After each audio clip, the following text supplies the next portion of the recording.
हाय viewers, अस्सलाम वालेकुम। आज जो है मैं आपके सामने एक और अहम हस्ती लेकर आया हूँ। मेरी गुज़िश्ता वीडियो जो आप लोगों ने देखी है उसमें बहुत सारे हमारे मैकेनिक जो टेक्नीशियन हैं उन्होंने रिक्वेस्ट की कि हमें बाटेक के क्लच के बारे में, उसके फॉल्ट के बारे में और उसको बनाने का तरीका हमें बताएं। तो आज मैं ये वीडियो लेकर आया हूँ आपके सामने। ये देखिए, ये बाटेक मशीन का क्लच, ये मैनुअल बाटेक है, उसका क्लच है। ये देखिए,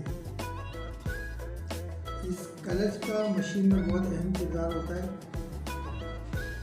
मशीन का नाइफ की सेटिंग भी इसी से होती है, वो कटिंग करता है। इसके लिए इसका सही होना ज़रूरी है। बूट अप एंड डाउन इसी से होता है। अब ये क्लच जो आपके सामने लाया है उसमें थोड़ा सा फॉल्ट आया है। इसमें फॉल्ट ये आया है कि ये अपना वर्क पूरा नहीं कर रहा है। ये देखिए आप, क्या आपको नज़र आ रहा है? ये वर्क सही नहीं कर रहा, इसको वर्क करना चाहिए।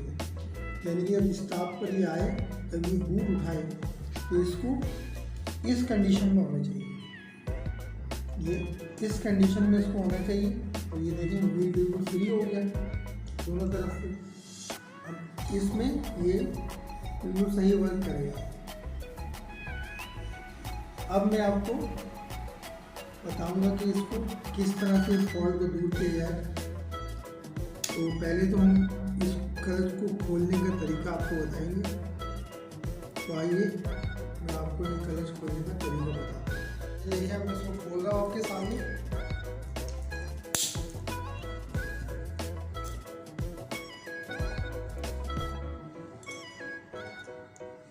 व्यूअर्स, मेरी वीडियो को देखें, लाइक करें, शेयर करें, कमेंट्स करें और मेरे चैनल को सब्सक्राइब करें।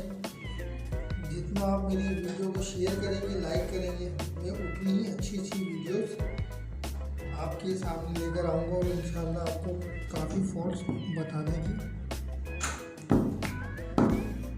कोशिश करूँगा। देखिए,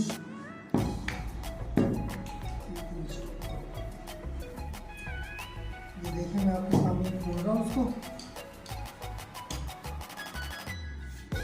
हम खोल रहे हैं।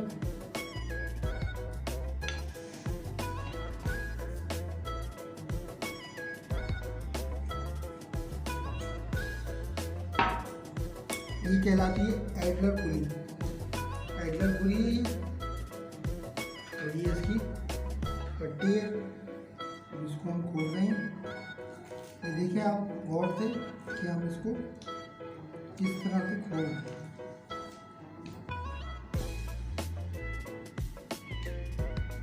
ये देखिए,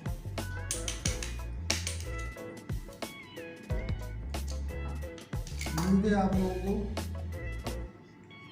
ये इसका स्टॉपर ब्रैकेट है, इसको हम चेक करेंगे। उसके बाद 4 mm की एलगी से ये हम ब्रैकेट खोलेंगे इसका। ये देखिए, ब्रैकेट खोल रहे हैं इसका।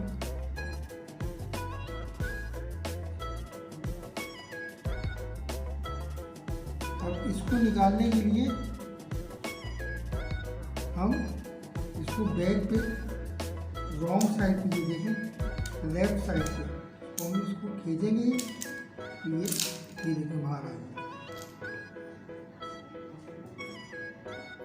ये इसकी बेरिंग है, ये इसकी पुली है। तो मैं आपको दिखा रहा हूँ, ये है स्प्रिंग। ये देखिए, ये स्प्रिंग है।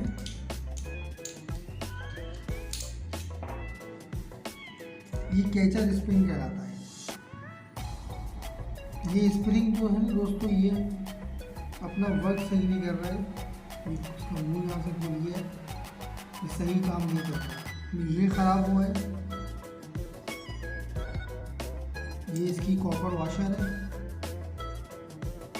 ये कैचर कटोरी है इसकी, जिसका हमें देखना है कि इसकी पिन सही है। तो ये देखें, इसकी ये पिन टूट गई है यहाँ से। इसकी पिन टूटी है जिसकी वजह से ये स्प्रिंग वर्क नहीं कर रहा अपना। ये पिन हमें नई लगानी पड़ेगी ताकि इसका ये कैचर सही काम करे। ये पिन टूट गई है इसकी। ये है कैचर स्प्रिंग का बुश। ये देखिए आप, ये बुश जो है ये ख़राब हो गया है।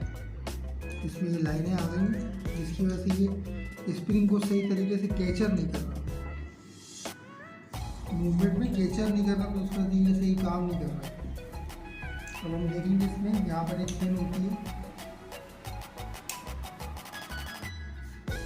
देखिए यहाँ पर स्प्रिंग आके रुकता है। अभी थोड़ा सा ये गंदा हो रहा है तो उसको हम केरोसिन ऑयल से धो लेते हैं। धोने के बाद फिर मैं आपको उसमें नया सामान डाल के इसकी सही सेटिंग बताऊँगा। मेरी वीडियो देखते रहिए और मेरे चैनल को सब्सक्राइब कीजिए, लाइक कीजिए, कमेंट्स कीजिए कि मेरा काम आपको कैसा लग रहा है, पसंद आ रहा है। तो अब हम इसको चलते हैं केरोसिन ऑयल से धोने।